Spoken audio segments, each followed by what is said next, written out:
The way that we walk can significantly impact our musculoskeletal system and our overall health. So even though you've been walking all your life, I'm here to tell you why you possibly have been doing it wrong. We're going to cover the intricacies of walking, how to do it right, but also take a look at the gait cycle even closer for a better understanding. Let's get into it. Oftentimes, gait issues can be caused by muscular or even neurological issues. However, our bone structure can significantly change how we walk as well. The misconception I'm going to briefly cover is if your feet turn out or turn in when you walk. If this is a structural issue with your bone and it does not cause pain when you're walking, then you may not have to change how your feet are turning. It's important to know that not all gait deviations require correction, especially if they're not causing any pain throughout any movement pattern. I go over this information and much more on my video on common gait deviation patterns. Check that one out. It's really informative on all the different issues, or at least a comprehensive list. To summarize, as long as you're moving pain-free, then you may not need to change anything about your gait pattern. However, there are some general technique cues that we need to cover for walking so that we're doing it properly. Let's get into those. The techniques I'll cover start from head to toe, so let's start with your head position. It's important to keep your head up, eyes looking to the horizon, and your chin level. There are many people that will end up jutting their head forward, some of which, rarely, can sink their head too far back. Some people end up tilting their head up and they have to end up correcting their eyeballs. And a lot of people look straight down, trying to avoid tripping. Keeping a nice neutral head position can help stabilize the spine and also can help reduce neck strain. For my individuals, they keep looking down at the ground when they're walking. Balance training can significantly help. We want to make sure that we don't have to rely on our vision alone. We can rely on proprioception. We can rely on our inner ear or vestibular system. We're not just relying on our vision. So ensure that you've got proper balance training as part of your program. If you want more information about that, I do have more videos on balance training and I do offer programs. Next up, shoulders, shoulder alignments. Shoulders should be relaxed down and back, not too far open so that you're flaring your ribs, but just relaxed down and back. I emphasize relaxed because a lot of people carry tension in their shoulders and they are not aware of it. Pay attention to the tension in your body. You may notice it in your neck and you may notice it in your shoulders. This is really common. And the same idea of avoiding flaring your ribs open. Avoid rounding forward. Rounding forward will oftentimes come with a head jutting forward as well. For those of you who have a really challenging time getting into that neutral shoulder position, strength training for the middle back muscles can significantly help. I do have programs that can assist in stabilizing the spine, and I do offer one-on-one coaching if you're interested. All right, now let's focus on the arms. In general, you want to swing the arms in tandem when you move. This not only adds in balance, but the arm swing can help propel you forward with the momentum. Not to mention, swinging your arms freely and easily can give your upper body a little bit more of a workout. For those of you who partake in Nordic walking, you're actually burning more calories holding the poles or holding the sticks for Nordic walking because you're using the arms. Same idea applies. If you're swinging your arms freely and easily, you're going to end up burning more calories than if they're stiff by your sides.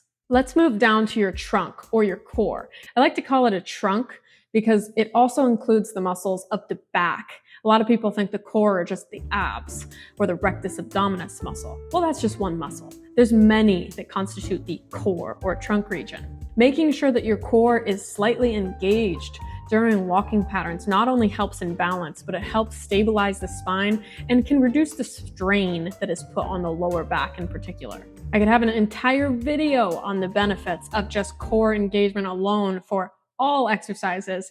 So please note that just because this one is the most brief section does not mean that it is the least important. It's the most important. Next up is the foot strike.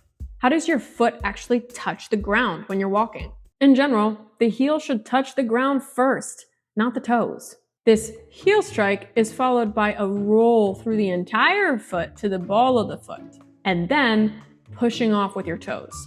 The heel to toe motion aids in shock absorption and also makes the movement even more efficient. Many of you may be forgetting to do this. Many of you, if you walk right now and you check out what your foot's doing, you may find that you're just hitting the ground and you're lifting your foot. A lot of you will have weak muscles on the shin. A muscle referred to as the anterior tibialis is the one that I'm specifically speaking of. Therefore, you're going to be relying on your hip's ability to drag that leg up. Be mindful of how you're rolling through the foot if you actually are.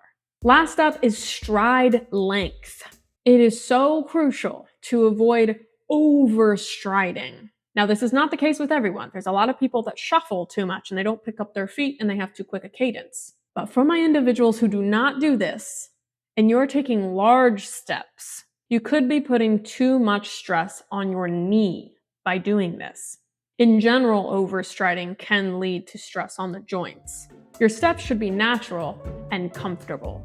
All right, let's jump into understanding the gait cycle. If you have an understanding of what happens during a normal gait cycle, you'll have a better sense of what you might not be doing during yours.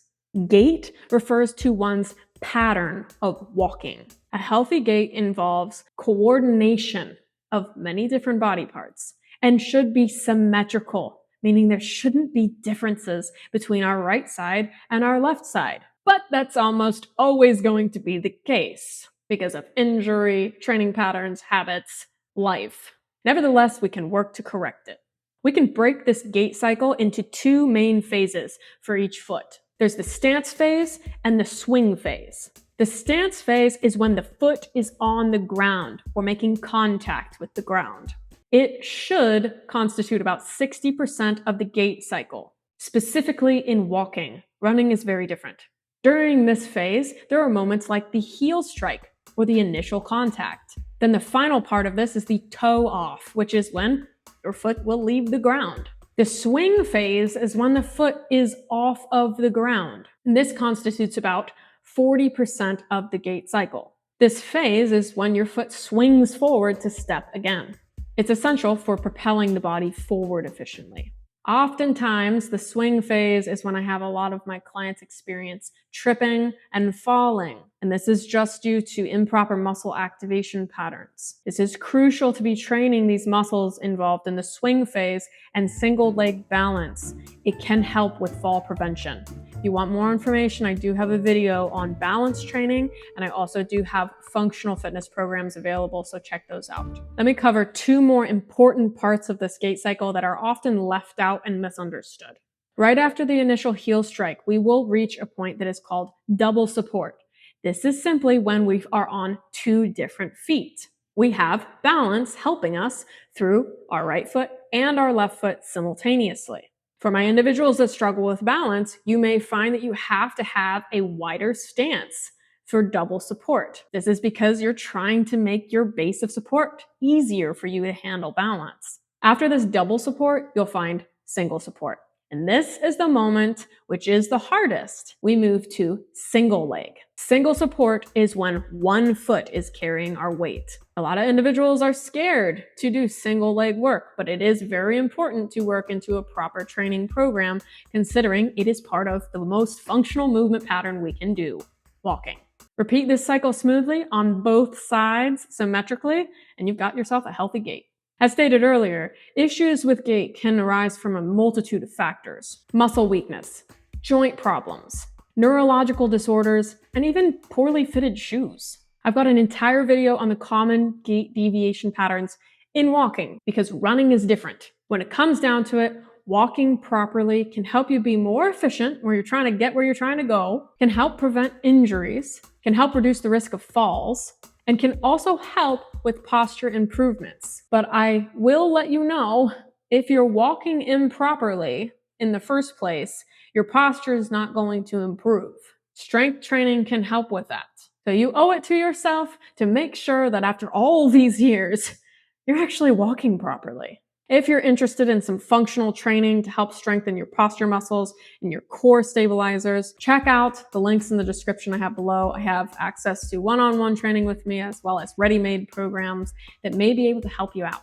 If you experience any abnormalities in your gait or experience any pain, it would be wise to get a gait analysis from a professional, or at least consult with a physical therapist. However, if you experience non-pain related issues, where you're just not sure if you're doing things right, I can help with that. I do offer a gait analysis as well as part of my one-on-one coaching.